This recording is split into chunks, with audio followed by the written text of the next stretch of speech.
Olá pessoal, tenho uma dica para dar para vocês hoje sobre ventilação não invasiva. O que devemos saber sobre VNI? Existem maneiras de fazer ventilação não invasiva no paciente. Primeiro ponto, prótese ventilatória, que nós utilizamos de ventiladores, eles fazem as duas coisas. Eles ventilam o paciente invasivamente e não invasivamente. Então, um ventilador tipo Savina ou Distal, o que eles fazem? Eles dentro dele, eles têm a opção de você escolher se você vai ventilar o paciente de forma invasiva e não invasiva.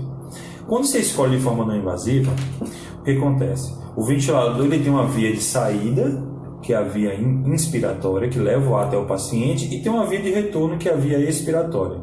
Então, as máscaras utilizadas nesse tipo de paciente são máscaras sem porta exalatória, ou seja, são aquelas máscaras de bojo em que não pode ter nenhuma saída de ar, porque o próprio ventilador fica responsável por isso. A quantidade de ar levada pelo ramo inspiratório vai ser a mesma quantidade de ar que retorna pelo ramo expiratório, e o ventilador faz esse controle. Já se você usar um aparelho específico de ventilação não invasiva, como o BiPAP Visium, em que você pode oferecer tanto o modo BiPAP como o CPAP aos pacientes, esse ventilador só tem uma porta de saída, ou seja, só tem um ramo chamado ramo inspiratório que sai da máquina e vai para o paciente. Então, essa máscara utilizada nos pacientes, ela tem que ter uma porta exalatória de ar. É uma máscara diferente, em que o ar vem do ventilador, o paciente respira aquele ar com pressão positiva e na hora que ele vai assoprar, expirar, o ar sai pela porta exalatória da máscara. Então, o primeiro ponto de diferenciação é esse, em relação à máscara, à interface. Existem vários tipos de interface de máscaras. Por exemplo, existe aquela só nasal, oronasal, existe a facial, que é a full face. A que o paciente se acomodar melhor é aquela que você vai utilizar para fazer sua terapia não invasiva no paciente. Que modo eu utilizo? Então, por exemplo, quando você usa o aparelho do BiPAP, por exemplo, que é o BiPAP Visium, que ele oferece duas pressões, que ajustes aparecem lá no ventilador? Aparece o IPAP, que é como se fosse a pressão inspiratória, aparece o EPAP, que é a PIP, e a diferença do IPAP e a EPAP que vai gerar volume corrente. Então, coloque sempre com um delta, sei lá, de 5, por exemplo. Então, se você botar um IPAP de 15, bota um EPAP de 10. Lembre que a PIP em pacientes que têm DPOC, edema agudo, congestão telectasia, ela tem efeito melhor quando é maior ou igual a 10. Então, um EPAP de 10 e um PIP de 15, gerando um volume corrente aceitável, compatível com o peso do paciente, está ótimo para ser realizado. Um tempo inspiratório de 1 segundo, 1,2. Tem gente que coloca um tempo mais largo, 2 segundos, 3 segundos, para permitir que o paciente faça a inspiração do jeito que ele necessite. E tem ventiladores, BiPAPs, que ainda você consegue colocar a frequência respiratória daquele que o paciente deverá se fazer. O tempo de duração da ventilação não invasiva ela varia de 40 a 60 minutos. Na UTI que eu trabalho, a carga intensiva, a gente utiliza durante 60 minutos, 3 vezes no período. Então, 60 minutos de manhã, 60 de tarde e 60 à noite.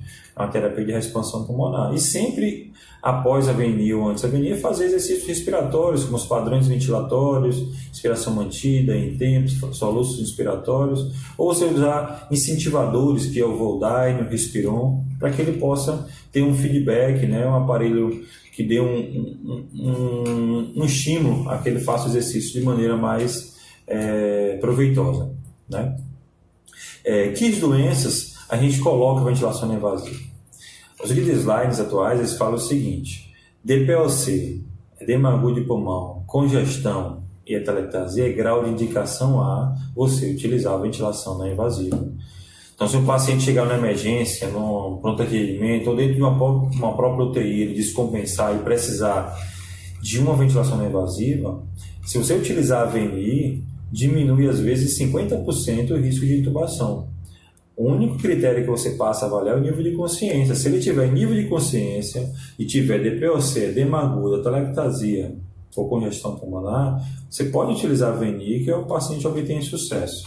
Esse sucesso é observado nas primeiras 2 horas. Se ele diminuir a frequência respiratória, melhorar a saturação, melhorar a hipoxemia nessas 2 horas, aí sim seu VNI está tendo sucesso. Mas se o paciente não melhorar ou piorar A partir do uso da VNI, aí convenciono chamar o médico e deixar o médico decidir se vai realizar a intubação ou não desse paciente. Então, utilizem bastante da VNI, não tenham medo, não tenham receio, procurem embasamento científico, utilizem protocolos na sua unidade de terapia intensiva, ou na enfermaria, ou na emergência, em qualquer setor do hospital que você trabalhe, porque a VNI obtém e promove bastante sucesso na recuperação dos pacientes. Ok? Fica aí a dica. Qualquer dúvida, poste um comentário no post desse vídeo ou manda um direct que eu posso ajudar você. E se tiver algum tema relevante que você queira que eu explique, que eu dê aula, que eu fale sobre, manda um direct, quem sabe o próximo vídeo pode ser específico para você, tá bom? Grande abraço e até a próxima.